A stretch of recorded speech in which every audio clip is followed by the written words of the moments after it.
जय हिंद, good morning, welcome to study power point. यदि आपका भी सपना है पॉलिटेक्निक के बोर्ड एग्जाम में अच्छे अंक लाना, तो आज ही डिस्क्रिप्शन या फिर प्ले स्टोर से स्टडी पावर पॉइंट एप्लीकेशन को डाउनलोड कीजिए और अपने सेमेस्टर और सब्जेक्ट के अनुसार जो भी आपके कोर्स हैं उसमें ज्वाइन हो जाइए, ताकि परीक्षा से पहले आपकी विशेष और बेहतरीन तरीके से तैयारी कराई जा सके। और यहाँ पे आपको वीडियोस के साथ साथ book PDF, question banks, model paper, इतना ही नहीं, आपको वीकली टेस्ट के यानी जो आपको एक वीक में पढ़ाया जाएगा उसका टेस्ट भी देने का मौका मिलेगा। तो देर किस बात की, अभी डिस्क्रिप्शन वाली लिंक से एप्लीकेशन को डाउनलोड कीजिए। तो देखिए यहाँ पे जो आपका चैप्टर है, चैप्टर 1 ऑब्व्यू मैट्रिसेस। तो सबसे पहले ऑब्व्यू की परिभाषा देखो, लेकिन उससे पहले बता दूं ना, आप एक कॉपी और एक पेन लेकर बैठ जाइए, वीडियो को पॉज करके आप यहाँ पे लिख भी सकते हैं और इससे एक नोट्स बनाइए, क्योंकि इन सभी परिभाषाओं को याद करते भाई 5 नंबर फिक्स है यहाँ से आएगा, क्योंकि यहाँ से परिभाषा पूछता ही पूछता है। तो सबसे पहले ऑब्व्यू की परिभाषा समझिए क्या होता है। ऑब्व्यू दोस्तों यमन संख्याओं का एक ऐसा निकाय होता है जिसमें यम पंक्तियां होती हैं। पंक्ति मतलब क्या, रो बोलते हैं इसको इंग्लिश में। यन स्तंभ, स्तंभ को कॉलन बोलते हैं। तो यम पंक्तियां यानी यम रो तथा यन स्तंभों यानी यन कॉलम में व्यवस्थित मतलब अरेंजमेंट करने को यम क्रॉस यम क्रम या कोटि का ऑब्व्यू कहा जाता है। दोस्तों यदि मैं मतलब जनरल भाषा में कहूँ ना, ऑब्व्यू एक प्रकार का अरेंजमेंट होता ही है। इसका यूज शॉपकीपर करते हैं अपने सामानों को अरेंज करने में। कोई नया बंदा यदि उनके दुकान पे आता है मतलब काम करने, तो उसको बता सकते हैं उस इसी मैप की मदद से कि वह सामान कहाँ रखी गई है और कैसे पता कर सकते हैं तुरंत इससे। एक एग्जाम्पल देखिए, यह जो ऑब्व्यू है वो 3 स्तंभ और 3 पंक्तियों से मिलकर बना हुआ है, यानी 3x3 आपका ऑब्व्यू है। यहाँ पे जो पहला जो है आपका A11 है, इसका मतलब पहली पंक्ति पहली पंक्ति पहला स्तंभ है, और A12 है, इसका मतलब पहला स्तंभ दूसरी यहाँ पे पहली पंक्ति दूसरा स्तंभ है।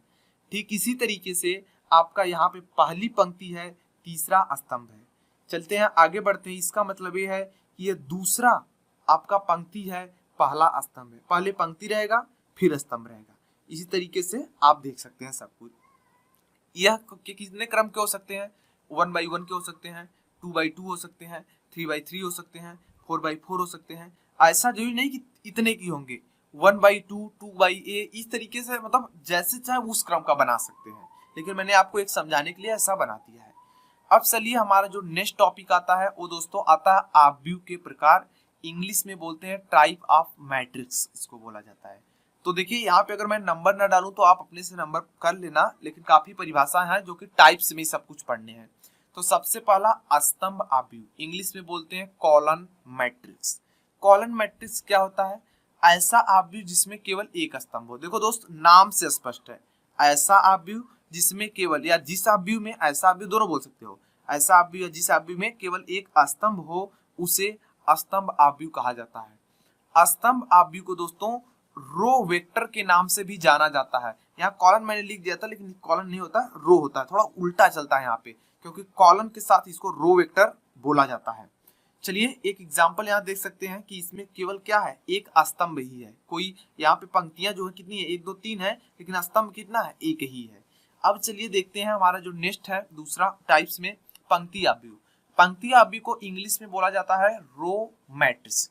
रो मैट्रिक्स क्या होता है, अब ऐसा ऑब्व्यू जिसमें केवल एक पंक्ति हो, मतलब एक रो हो ओनली, उसको रो मैट्रिक्स बोला जाता है, यानी पंक्ति ऑब्व्यू कहा जाता है। इसे कॉलन वेक्टर के नाम से भी जाना जाता है। देख सकते हैं सिर्फ इसमें एक ही रो है। इसमें अगर मैं बात करूं कॉलन की तो 1 2 3 है, लेकिन रो कितना है, एक ही है। तो इस तरीके से 3 परिभाषाएं हो चुकी हैं जो कि पूछता ही है पेपर में। चलिए दोस्तों हम लोग आगे बढ़ते हैं। आगे आप देख सकते हैं कि नेक्स्ट हमारा जो पॉइंट आता है वो आता है दोस्तों क्षैतिज ऑब्व्यू, मतलब हॉरिजेंटल मैट्रिक्स बोलते हैं। हॉरिजेंटल मैट्रिक्स क्या होता है, देखिए जिस ऑब्व्यू में पंक्ति की संख्या स्तंभ से कम हो।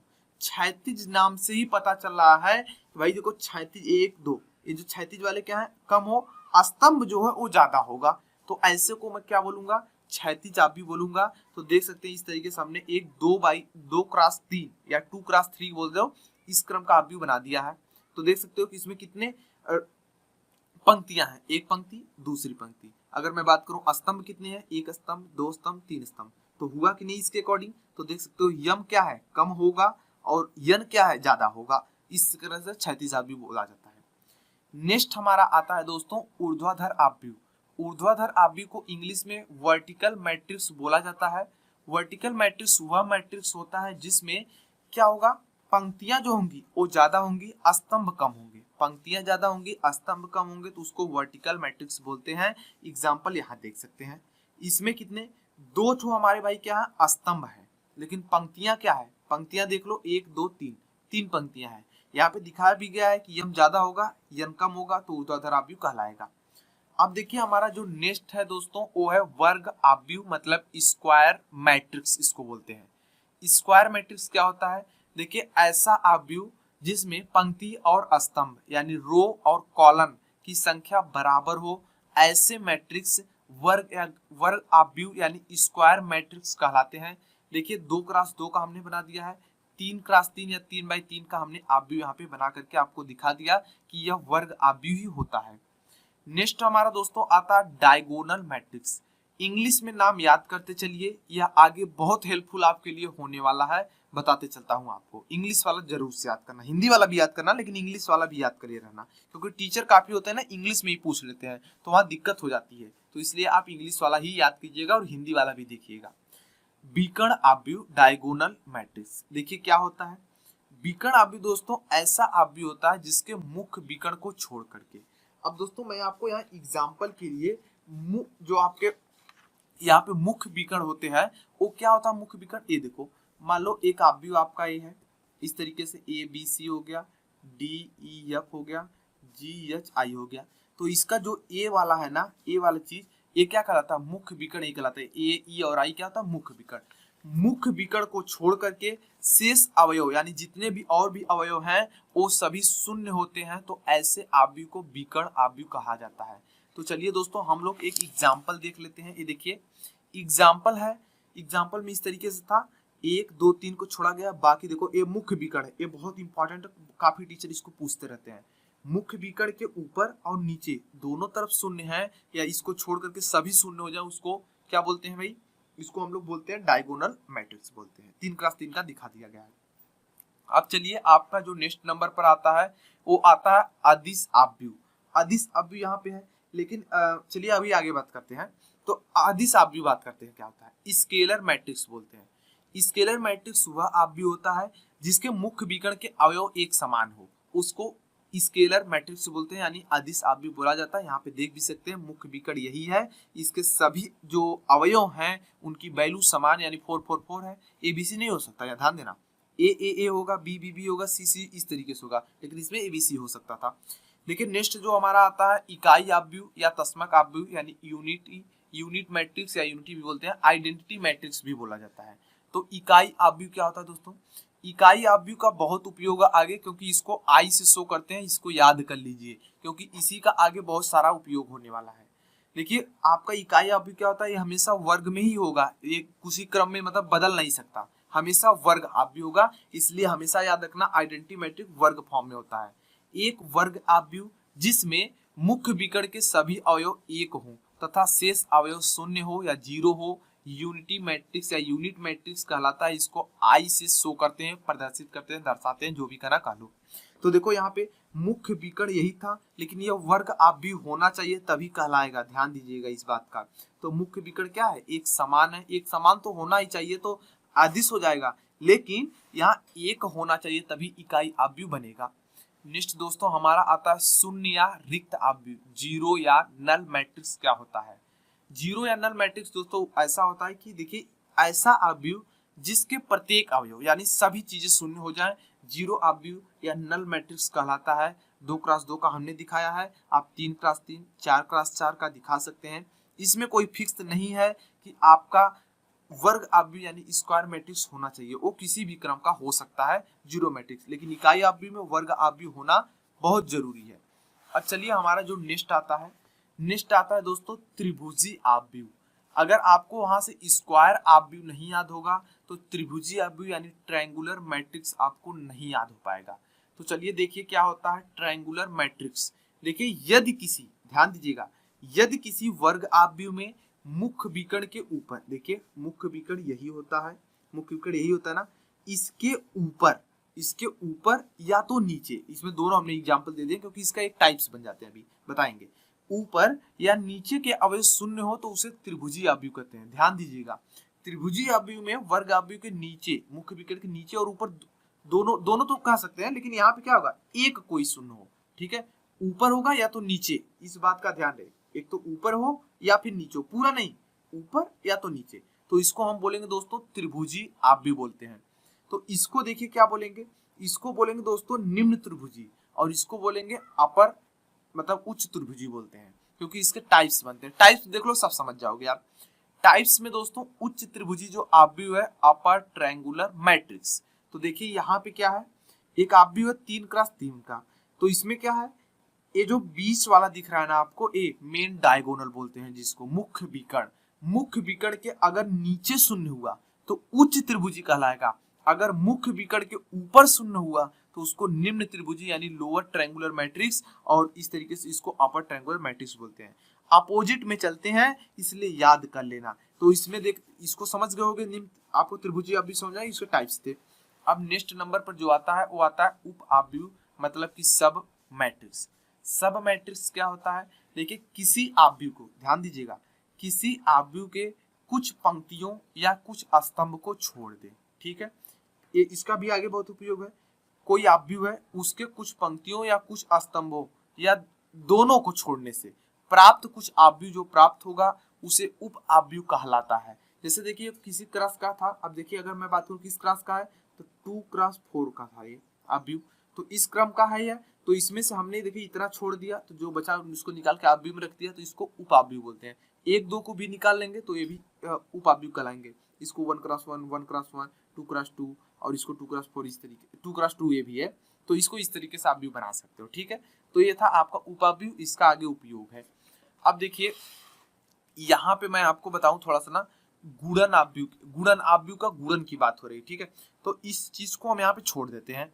इसको मैं दूसरे, इसके बाद वाले वीडियो में बताऊंगा, आव्यूह का एडिशन, सब्ट्रैक्शन, मल्टीप्लिकेशन, सब कुछ उस वीडियो में मैं आपको सिखा दूंगा, तो इसको छोड़िए अभी, क्योंकि वहां पे आपको देखना पड़ेगा। अब एक चीज यहाँ पे मैं आपको यहाँ गुणन से थोड़ा क्लियर कर देना चाहता हूँ, गुणन से मैं ये चीज क्लियर यहाँ पे करना चाहता हूँ, मैं थोड़ा सा बता ही देता हूँ इसमें दोस्तों। ये चीज आपको क्लियर करनी है ना, देखिए जब दोस्तों जैसे ऐसा आव्यूह होना, जब देखिए ए में स्तंभ की संख्या, देखो इसमें कितने स्तंभ है, इसमें दोस्तों कितने स्तंभ है, 2 पंक्तियां हैं, 2 स्तंभ है। लेकिन दोस्तों अगर मैं इसमें बात करूं तो यह 2x3 का है, यानी कितना, ये 2x3 यानी 2 आपके पंक्तियां हो गई, 3 स्तंभ हो गए। लेकिन दोस्तों मल्टीप्लिकेशन तभी हो पाता है आव्यूह में जब ए में स्तंभ की संख्या बी में पंक्ति की संख्या से बराबर हो। तो चलिए देखिए इसमें क्या है, इसमें स्तंभ की संख्या कितनी है, 2 है, लेकिन इसमें पंक्ति की संख्या अगर मैं बात करूं, देखिए यहाँ पे क्या है, पंक्ति की संख्या अगर मैं बात करूं तो देखो 1, 2, तो यह क्या है, पॉसिबल है। लेकिन दोस्त यहीं पे अगर मैं बात करना चाहूँ ना दूसरे की, दूसरा कौन सा चीज है, ठीक है दोस्तों, देखिए यहाँ पे इस वाले पंक्ति को लिए इस स्तंभ से, इस वाले पंक्ति को इस स्तंभ से, इस वाले से लिए, और ये हो गया। लेकिन इसी अगर बी क्रॉस ए कर देंगे तो नहीं पॉसिबल हो पाएगा। तो चलिए बस ये नॉर्मल समझना था, मैं दूसरी वीडियो बनाऊंगा तो उसमें अच्छे से समझाते चलूंगा। अब देखिए जो आपका नेक्स्ट आता है दोस्तों, नेक्स्ट पे आता है परिवर्त आव्यूह, मतलब कि ट्रांसपोज मैट्रिक्स बोलते हैं। परिवर्त आव्यूह ऐसा आव्यूह होता है जिसके पंक्तियों को स्तंभों को, ध्यान दीजिएगा, पंक्ति को स्तंभ में, स्तंभ को पंक्ति में बदल देने पे जो आव्यूह आपको प्राप्त होगा वो परिवर्त आव्यूह कहलाता है। आप देख लीजिए यह एक आव्यूह था, इसमें 2 पंक्तियां हैं, 3 स्तंभ है, तो इसको हमने क्या किया, हमने इसको देख लीजिए यहाँ पे 3 पंक्तियां बना दी, 2 स्तंभों में कन्वर्ट कर दिया, तो यह बन जाता है, मतलब पंक्तियों को स्तंभों में, स्तंभों को पंक्तियों में करने पर प्राप्त आव्यूह जो होता है परिवर्त आव्यूह कहलाता है, ट्रांसपोज मैट्रिक्स कहलाता है। आसान भाषा में हमने लिखा नहीं, मेरे को याद है, ठीक है। अब देखिए जो हमारा नेक्स्ट नंबर पर आता है सममित आव्यूह, यानी सिमेट्रिक मैट्रिक्स क्या होता है। सिमेट्रिक मैट्रिक्स वह मैट्रिक्स होता है यदि किसी वर्ग आव्यूह, ध्यान दीजिएगा वर्ग आव्यूह होना जरूरी है, यदि किसी वर्ग आव्यूह का परिवर्त आव्यूह मतलब ट्रांसपोज मैट्रिक्स उसके बराबर हो तो उसे सममित आव्यूह कहते हैं। जैसे देखिए एक ए मैट्रिक्स था, इसको हमने पंक्ति को स्तंभ में, स्तंभ को पंक्ति में चेंज कर दिया, लेकिन फिर भी जो प्राप्त हुआ आव्यूह मुझे प्राप्त हुआ, दोनों सेम हुआ, इसलिए इसको सिमेट्रिकल मैट्रिक्स कहते हैं। उसके बाद दोस्तों आता है नेक्स्ट नंबर पर विषम सममित आव्यूह स्क्यू सिमेट्रिक मटेरियल। सॉरी वो मैट्रिक्स होता है, मटेरियल नहीं, क्योंकि यहाँ पे थोड़ी शोर वगैरह हो रहा है जिस वजह से थोड़ा वीडियो में इधर उधर हो पा रहा है। ठीक है, चलिए कोई बात नहीं। देखिए यहाँ पे क्या है, यदि किसी वर्ग आव्यूह के लिए a बराबर माइनस ए डैश, ध्यान दीजिएगा a बराबर माइनस ए डैश बराबर कह सकते हो माइनस ए के पावर टी, ए डैश और ए टी दोनों समान होते हैं, इसलिए इस दोनों तरीके से शो कर सकते हैं। तो विषम सममित आव्यूह उसको कहते हैं, ध्यान दीजिएगा इसी को कहेंगे, तथा विषम सममित के मुख्य विकर्ण के सभी अवयव शून्य हो। तो विषम सममित आव्यूह तभी होगा, इसके लिए कंडीशन देखो इसी तरीके से लिख सकते हो और बना भी सकते हो अपने से, कि मुख्य विकर्ण क्या होंगे, शून्य होंगे हमेशा, यानी मेन डायगोनल के अवयव सभी शून्य होंगे, बाकी सब में कुछ न कुछ रहेंगे। 3x3 का इसी तरीके से बना सकते हो। और यहाँ पे ट्रांसपोज कर दिए तो देखो दोनों अलग अलग हैं, लेकिन यहाँ पे अगर माइनस को कॉमन कर लो तो देखो माइनस माइनस छोड़ दो, माइनस कॉमन की हो, लेकिन देखो कि जब माइनस कॉमन करने पर दोनों सेम लगेंगे। तो इस तरीके से होता आपका विषम सममित आव्यूह। अब देखिए यहाँ पे एक इंपॉर्टेंट हमने नोट लिख दिया है। नोट में हमने ए लिखा है कि प्रत्येक वर्ग आव्यूह यानी स्क्वायर मैट्रिक्स है तो ए को सममित तथा विषम सममित आव्यूह को योग के रूप में व्यक्त किया जा सकता है। और इसको इंपॉर्टेंट बना लीजिए, इंपॉर्टेंट लिखा भी हूं, ऐसा इसलिए क्योंकि पेपर में 5 नंबर में भी पूछ सकता है, 3 नंबर में भी पूछ सकता है, या 2 नंबर वाले में भी आ सकता है। वो कह सकता है कि भाई बताओ कि मतलब सममित आव्यूह को मतलब जोड़ के दिखाओ, इस तरीके से क्वेश्चन बनता है, अपने बुक में देखना मिल जाएगा वहां पे। चलिए हम लोग बढ़ते हैं नेक्स्ट क्वेश्चन की तरफ। नेक्स्ट क्वेश्चन है लाम्बिक आव्यूह या लंबकोणी आव्यूह, यानी इंग्लिश में बोले तो ऑर्थोगोनल मैट्रिक्स बोलते हैं इसको। ऑर्थोगोनल मैट्रिक्स क्या होता है, यदि ए एक वर्ग आव्यूह हो तो ए डैश बराबर A dash A is equal to I हो तो इस प्रकार को लाम्बिक आव्यूह कहा जाता है। अब देखिए इसका मतलब क्या हुआ दोस्तों, कहने का मतलब कोई आव्यूह ए को लेंगे, उसका हम ट्रांसपोज कर देंगे, यानी ट्रांसपोज कर देंगे, उसको परिवर्त आव्यूह में चेंज कर लेंगे, फिर उन दोनों का गुणा करेंगे तो हमें आई प्राप्त होगा। ध्यान दीजिएगा कि यदि ए डैश ए से गुणा करें तो भी आपको आव्यूह जो प्राप्त होगा आई प्राप्त होगा यहाँ पे। तो चलिए देखते हैं, यहाँ पे प्रॉपर्टी हो गई, इंपॉर्टेंट है, पूछता भी है, इस पर एग्जाम्पल याद कर लीजिए, क्योंकि ऐसा पूछ देगा यार 2 नंबर में तो रह जाओगे, तो इसलिए याद कर लो इसको। एग्जाम्पल देखो क्या होगा, A is equal to cos alpha sine alpha minus sine alpha cos alpha. हमने इसको ट्रांसपोज किया तो कॉस अल्फा, अब देखो पंक्ति को स्तंभ, यानी पंक्ति ये है, ध्यान दीजिएगा पंक्ति ये है, स्तंभ इस तरीके से, तो पंक्ति को स्तंभ में, स्तंभ को पंक्ति में कर दिए, यानी देखो ये कॉस तो कॉस की जगह, लेकिन ये साइन ना नीचे चलाएगा, देखो यहाँ चलाया, और ये क्या होगा ऊपर चला जाएगा और यहीं पे रहेगा। 2x2 में, 3 में थोड़ा और ज्यादा चेंज हो जाता है। तो इस तरीके से हो गया। फिर इस प्रॉपर्टी के अनुसार हमने मल्टीप्लिकेशन कर दिया। मल्टीप्लिकेशन मैं नेक्स्ट वीडियो में सिखा दूंगा। जैसे मैंने मल्टीप्लिकेशन किया दोस्तों, यहाँ पे आपको देखो इस तरीके से बन गया, ये आपस में तो कट जाएंगे, लेकिन sine square x plus cos square x का रूप का बनता है। आपको पता है कि इसकी वैल्यू 1 होती है, तो इस तरीके से आई हो जाएगा और आपका ये प्रूव्ड हो जाएगा। अब आपका जो नेक्स्ट नंबर पर आता है समरिस आव्यूह। समरिस आव्यूह क्या आता है, यानी कॉम्प्लेक्स मैट्रिक्स। आपने कॉम्प्लेक्स नंबर पढ़ा है ना, जिसमें आई लगा होता है, आयोटा बोलते हैं इसको। तो वही आव्यूह यदि किसी आव्यूह के साथ जुड़ा हुआ है तो मतलब उसको क्या बोलेंगे, कॉम्प्लेक्स मैट्रिक्स। तो देख लो परिभाषा क्या है, यदि किसी आव्यूह के अवयव, जितने भी अवयव है उसमें समरिस संख्याएं हो तो उसे समरिस आव्यूह कहते हैं। जैसे a is equal to 2 plus I, यहाँ पे 3 plus 2 I, a 2 minus I, इस तरीके से समरिस संख्याएं शामिल होंगी उसमें, तो उसको हम लोग क्या बोलेंगे, समरिस आव्यूह यानी कॉम्प्लेक्स मैट्रिक्स बोलते हैं। 2x2 का है। अब देखिए दोस्तों, जो हमारा नेक्स्ट नंबर पर आता है संयुग्मी आव्यूह। संयुग्मी आव्यूह को हम इंग्लिश में बोलते हैं कॉन्जुगेट मैट्रिक्स बोला जाता है। कॉन्जुगेट मैट्रिक्स क्या होता है, किसी समरिस आव्यूह, ध्यान दीजिएगा, किसी समरिस आव्यूह ए के अवयव को उसके संगत संयुग्मी अवयव से बदलने पर प्राप्त आव्यूह संयुग्मी आव्यूह कहलाता है। अभी संयुग्मी परिवर्त वाला भी बताऊंगा, लेकिन अभी संयुग्मी आव्यूह बताया था। इसको ए बार से प्रदर्शित करते हैं। तो देखिए क्या हुआ, एक आव्यूह ए था, आपको समझ में आया, ये आपका कॉम्प्लेक्स नंबर में है तो समरिस आव्यूह है। तो इसमें जो परिभाषा कहा है कि भाई इसके संयुग्मी से इसको चेंज कर देंगे तो प्राप्त ऑब्वियस कॉन्जुगेट मैट्रिक्स कहलाता है। आपने यदि कॉम्प्लेक्स नंबर पढ़ा है तो आपको पता ही होगा, जैसे मान लो 2 - 4i है तो इसका संयुग्मी हमेशा 2 + 4i ही होगा और दूसरा कुछ भी नहीं हो सकता। तो इसका संयुग्मी a और इसका संयुग्मी a होगा, आपस में चलते रहते हैं। तो इनके संयुग्मी यानी जो प्लस होंगे उसको माइनस, देखो प्लस था माइनस कर दिया, यहाँ प्लस था यहाँ माइनस कर दिया, यहाँ माइनस था यहाँ प्लस कर दिया, यहाँ माइनस था यहाँ प्लस कर दिया, तो इस तरीके से चेंज कर दिया। जो प्राप्त ऑब्वियु है वो कॉन्जुगेट मैट्रिक्स कहलाता है। चलिए देखिए नेक्स्ट जो आपका है डिफिनेशन वो है संयुग्मी परिवर्त ऑब्वियु। संयुग्मी परिवर्त ऑब्वियु क्या होता है? कॉन्जुगेट ट्रांसपोज मैट्रिक्स बोला जाता है। तो इसमें बस ज्यादा अंतर नहीं है, बस थोड़ा सा अंतर यहाँ पे होने वाला है। देखिए समरिस ऑब्वियु, ध्यान दीजिएगा, समरिस ऑब्वियु ए के संयुग्मी ऑब्वियु ए बार के परिवर्त ऑब्वियु को ए का संयुग्मी ऑब्वियु कहा जाता है, संयुग्मी परिवर्त ऑब्वियु कहा जाता है। उसको ए थीटा या ए स्टार इस तरीके से कह सकते हो, इससे हम शो करते हैं।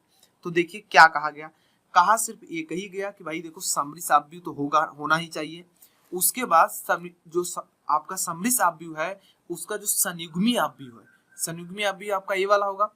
जो संयुग्मी ऑब्वियु है इसको हम ट्रांसपोज कर दें। देखिए संयुग्मी ऑब्वियु आपको पता हो, जैसे ये देखो है, ये हमारा एक समरिस ऑब्वियु था। समरिस ऑब्वियु का हमने क्या किया, संयुग्मी ऑब्वियु कर दिया।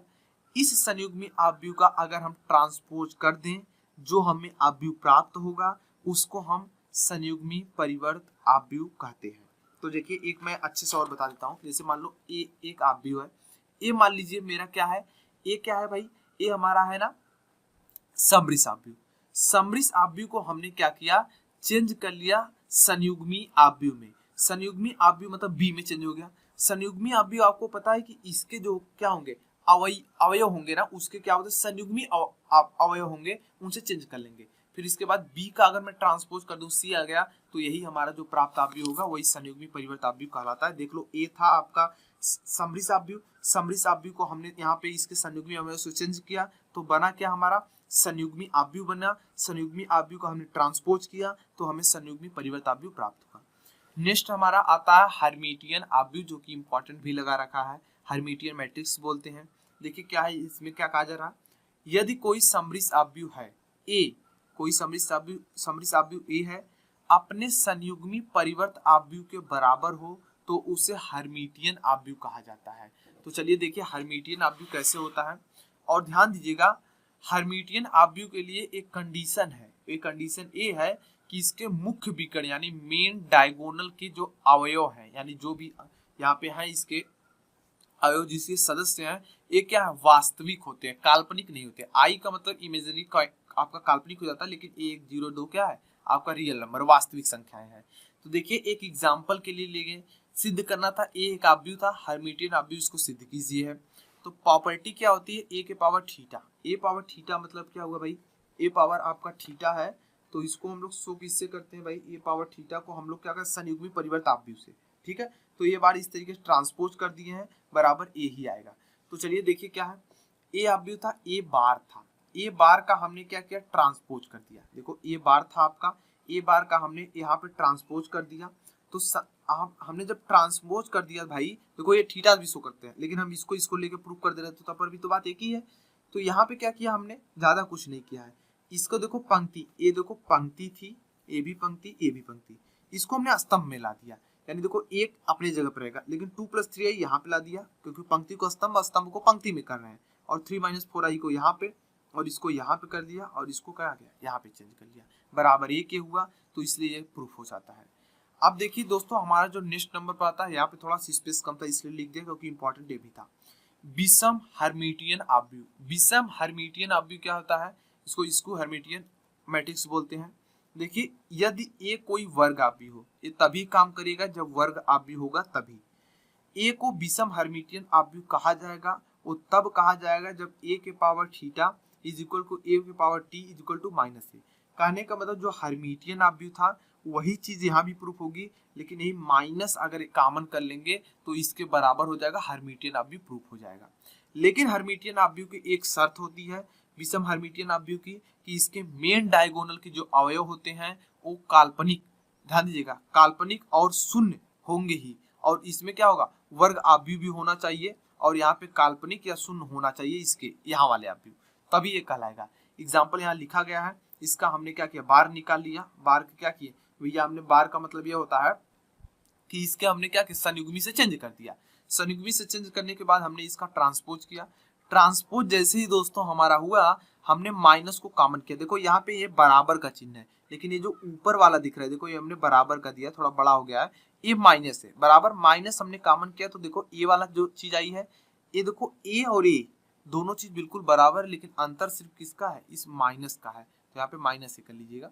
तो इस तरीके से आपका क्या होगा, विषम हर्मिटियन आव्यूह कहलाएगा। आपको जो याद करना है वो यह प्रॉपर्टी ही याद करनी है। चलिए अब देखिए हमारा जो नेक्स्ट आता है, नेक्स्ट पे हमारा आता है एकिक या एकल आव्यूह, यानी यूनिटरी मैट्रिक्स क्या होता है। एकिक आव्यूह या एकल आव्यूह ये पेपर में भी बहुत पूछता है, पिछली बार आया था 2019 में जब मैं पेपर दे रहा था। तो देखो क्या है यहाँ पे ए है कि वर्ग आव्यूह ए एकिक या एकल आव्यूह कहलाएगा जब ए थीटा, ध्यान दीजिएगा, ए और ए थीटा से मल्टीप्लिकेशन करें या ए थीटा ए से करें तो हमें रिजल्ट में आई प्राप्त होगा। तो ऐसे आव्यूह एकल या एकिक आव्यूह कहलाते हैं, क्योंकि इसको हम यूनिट मैट्रिक्स बोलते थे आई को, तो वही चीज यहाँ पे बात की जा रही है। तो देखिए सिद्ध करना था A is equal to A value दी गई थी, इसको हमें एकिक आव्यूह में सिद्ध करना था। तो हम क्या करेंगे, देखिए ए तो दिया गया है, हम इसको क्या किए, ए बार निकाल लिए। ए बार कैसे, देखो ए जो 1/√3 लिखा गया था, इसको ऐसे रहने दो, इसको संयुग्मी से चेंज कर लिए। हमने क्या किया यहाँ पे, एक सेकेंड, अब यहाँ पे देखिए क्या किया हमने, संयुग्मी परिवर्त आव्यूह जो होता है ना, उसी के अकॉर्डिंग हमने इसको क्या चेंज कर लिया। तो हमने क्या किया, इसको देखो पंक्तियों का स्तंभों में यहाँ पे बदलने पे आपको शायद दिख रहा होगा यहाँ पे, लेकिन ऐसा नहीं है, ठीक है। तो यहाँ पे थोड़ा सा आप ध्यान देंगे, ये पावर थीटा और ये पावर टी दोनों से शो करते हैं इसको, तो इस बात का भी आपको ध्यान होना चाहिए। तो यहाँ पे हमने क्या किया है, जो ए वाला आव्यूह था ना हम लोग का संयुग्मी परिवर्त आव्यूह, इसी की मदद से देखो ए पावर थीटा था, इसी की मदद से हमने क्या किया है, चेंज कर लिया है यहाँ पे। तो चलिए देखिए अब किस तरीके से होगा। अब हम लोग गुणा कर लेंगे, इसका और इसका गुणा करेंगे, डायरेक्ट रूट हट जाएगा, 1/3 हो जाएगा, और इसका मल्टीप्लिकेशन हम आपको नेक्स्ट वीडियो में सिखा देंगे, तो उसके अकॉर्डिंग कट जाएगा कुछ चीजें। तो कटने के बाद ये चीज बचेगी, जैसे ही गाइस ये चीज बचती है, इसको हम सॉल्व करेंगे तो लास्ट में आई मिलेगा। तो इस प्रकार यह प्रूव हो जाता है कि यह एक एकिक आव्यूह या कहें एकल आव्यूह यूनिटरी मैट्रिक्स ही है। अब चलिए जो हमारा नेक्स्ट नंबर पर आता है उत्क्रमणी, ध्यान दीजिएगा, उत्क्रमणी नहीं अव्युत्क्रमणी है, सॉरी बोस। तो यहाँ पे अव्युत्क्रमणी आव्यूह क्या होता है, सिंगुलर मैट्रिक्स। सिंगुलर मैट्रिक्स क्या होते हैं, यदि किसी वर्ग आव्यूह के सारणिक का मान, यदि किसी वर्ग आव्यूह के सारणिक का मान 0 हो, मतलब ए का सारणिक 0 हो, तो उसे अव्युत्क्रमणी आव्यूह कहा जाता है। जैसे ए है, इस ए को अगर हम सॉल्व करेंगे, इसका सारणिक लेंगे, इस आव्यूह को हमने देखिए आव्यूह में था पहले, इसको हमने सारणिक में चेंज कर दिया, तो हम सारणिक को जब सॉल्व करेंगे तो उसका मान 0 आया, तो यह अव्युत्क्रमणी आव्यूह यानी सिंगुलर मैट्रिक्स कहलाएगा। ए से ध्यान दीजिएगा, ए से आव्यूह का व्युत्क्रम नहीं होता है, इस बात का भी आपको ध्यान होना चाहिए। अब चलिए देखिए व्युत्क्रमणी आव्यूह क्या होता है, यानी नॉन सिंगुलर मैट्रिक्स क्या होते हैं।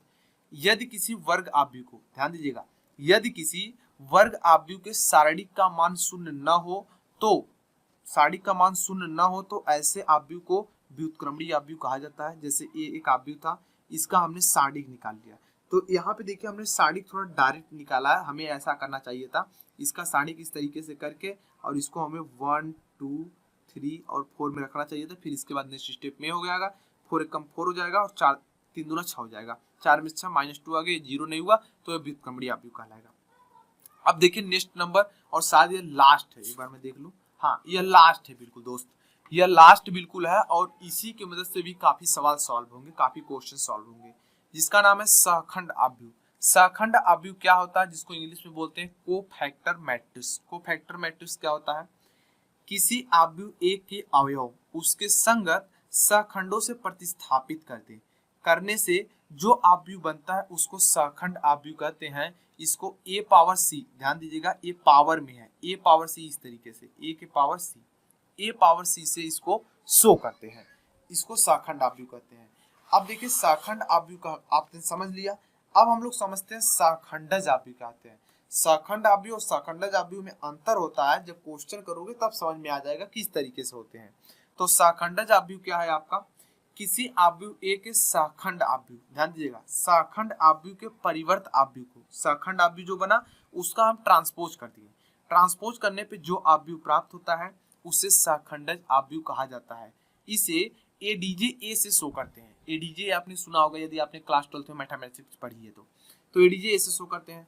जैसे मैं आपको एक एग्जांपल के लिए बताऊं, तो देखो ए कोई आव्यूह था इस तरीके से, तो इसको हमने क्या किया, देखो A11, A12 ये सब हमने यहाँ पे लिख लिया, ठीक है। यहाँ से देखो निकाल लेते हैं ना, A11 हमें निकालना है तो ये पंक्ति एक स्तंभ हो जाएंगे तो इसका मान हो जाएगा, इसको निकालेंगे तो देखो इस वाले को निकाल, A12 मतलब ये वाला, ये कट जाएगा। लेकिन माइनस कैसे कि 2 1 3 होता है जो कि विषम है माइनस, इसके लिए फार्मूला होता है गाइस, ऐसे नहीं होता। इसके लिए क्या होता है, एक फार्मूला होता है जिसकी मदद से हम लोग करते हैं यहाँ पे कि ये विषम में है या सम में है तो पता चल जाता है यहाँ से भाई। तो इसके लिए जो फार्मूला होता है मैं आपको बताना चाहूंगी, इस तरीके से होता है, -1 के पावर क्या होता है ना, आई और शायद जे का योग होता है। एक बार मैं कंफर्म कर लेता हूँ, तो यहाँ पे क्या आएगा, तो यहाँ पे i प्लस जे होता है। एक बार आप कंफर्म कर लेना इस चीज को, ठीक है। मुझे जहाँ तक क्या होता है इस तरीके से i प्लस जे होता है। उसके बाद क्या आएगा, इसकी जो बचा हुआ आप भी मतलब ये चीज होती है ना, ये वाला, उसकी बात की जाती है यहाँ पे।